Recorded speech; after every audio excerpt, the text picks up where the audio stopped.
Alors, on va choisir une page où le texte n'est pas trop mal pour l'instant. Page 10, vous avez la page 10.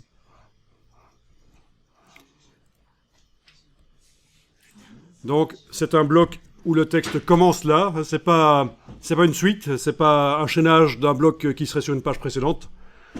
Par contre, le bloc là, oui, c'est la suite du bloc de gauche. D'accord? Ce bloc-là est la suite du bloc de gauche. Mais ça, c'est pas un problème. Alors, donc sur ce bloc ici, on va indiquer que le premier paragraphe va avoir une lettrine. Donc vous prenez le curseur texte et vous mettez le curseur texte dans le paragraphe ici.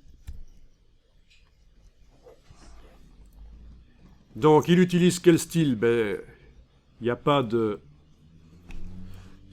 surprise. C'est corps du texte body nouveau. On vient de faire le remplacement. Mais ça, peu importe. Je vais de toute façon faire une modification manuelle sur le paragraphe avec la palette paragraphe. Menu texte paragraphe. Texte paragraphe. Vous avez peut-être des options j'ai peut-être des options que vous n'avez pas parce que j'ai installé les fonctionnalités japonaises que je comptais voir avec vous. Non, je rigole. Je ne vais pas devenir fou. Bon, alors, vous avez ici les réglages de lettrine. Voilà. 2 lignes, une lettrine de 2 lignes.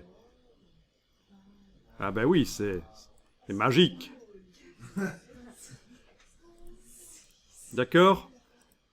Bon, le nombre de caractères qui participent à la lettrine, c'est un peu foireux. On va laisser 1. Alors, le problème, c'est que j'aimerais avoir une lettrine qui déborde par le dessus. Si je vais dans Google, je tape drop caps, c'est lettrine. Je vois dans la partie image des exemples de lettrines. Donc voilà, ça c'est ce que j'appelle des lettrines modernes, telles qu'on les voit dans les magazines. Vous avez des lettrines anciennes ici, un peu moyenâgeuses. Voilà, dans les magazines, on peut voir ce genre de lettrines, ça peut être sympa. Mais il y en a une ici qui est spéciale, qui est différente des autres.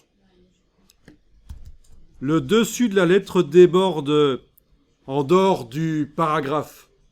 Et ça, dans InDesign, c'est pas prévu de le faire d'office. Il faut hacker InDesign. Et c'est ce que nous allons faire.